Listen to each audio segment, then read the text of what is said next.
democratic reform question, my favorite kind. So our democracy is in trouble, and I've shared some of the things that I believe need to be done. There are things we can do right away. You look at H.R. 1. This was the pro-democracy, anti-corruption bill that the House passed. And like so many good bills out of the House, it went to Mitch McConnell's Senate and died there.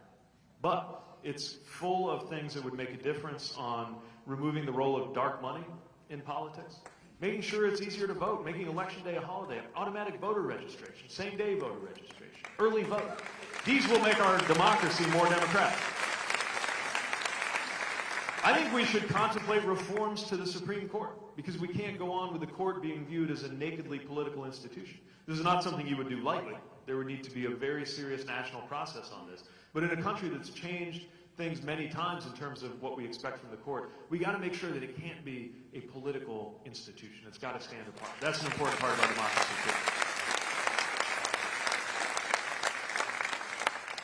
We need a lot of reforms on the way our elections are run. Right now, you can be the referee and a candidate in the same election. That's part of what went wrong in Georgia, and we can't allow that to happen in the future. So some reforms we can deliver right away. Some of them might take constitutional reform. This is the problem with Citizens United.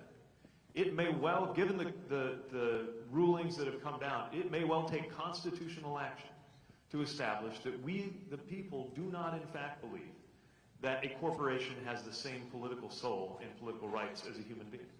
If that's what it's going to take, if a constitutional amendment process is what it'll take, well, that's why the founders gave us the option of a constitutional amendment. Don't tell me in a country that changed the Constitution so you couldn't buy a beer and then changed its mind, that we cannot at least entertain the option of major constitutional reform to secure our democracy for the centuries to come.